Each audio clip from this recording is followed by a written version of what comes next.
Recently, a lot more people have been dogging on Mojang, and there's good reason to do so with chat reporting, but another reason is missing features. These are features that were shown but never added, like fireflies, the birch forest, and archaeology. Clearly, Mojang has a problem. They keep showing unfinished things, and when it inevitably slips through the cracks, we're the ones who lost the feature. But here's the thing, after all that backlash of showing us content that they were never going to add, they stopped.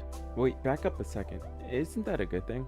Maybe not. People have been complaining about the lack of features now, and today we're here to explore this. So bring your torches, some extra wood, and we're about to explore this cave of controversy.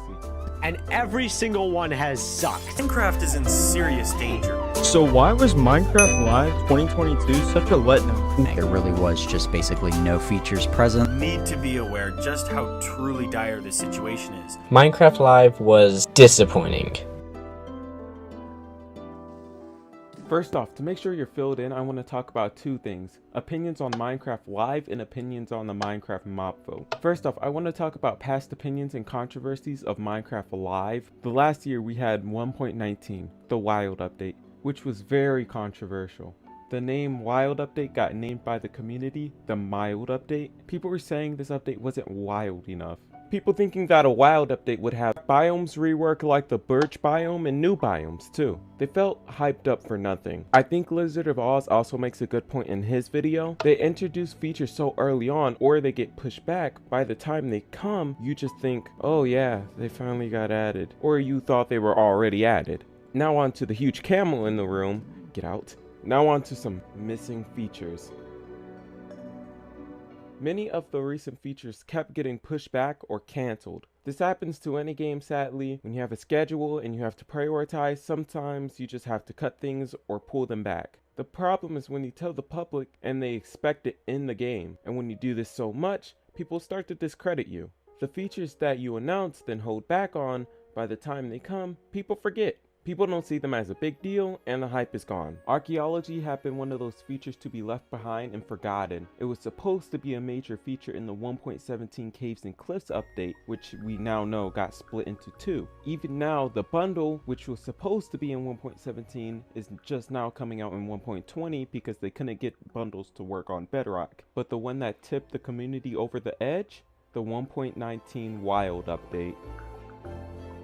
They showed off concept art of an updated birch forest and a new mob called the Fireflies. This is great. The Wild update is going to add a wild atmosphere. But then in a 1.19 Q&A video, we later learned that the Fireflies and birch trees were now one of these forgotten features. Mojang canceled Fireflies because they learned that some frogs could die from Fireflies in real life. And we weren't getting the birch forest because, quote, concept art is not a commitment. But the question was, if it's not, then why show it to us? So Mojang's last update, the Wild update, called the Mild update, because other than the ancient city, there wasn't really much added. They removed so much of the wild atmosphere, it wasn't even worth the name. So finally, let's talk about how Mojang improved this with 1.20.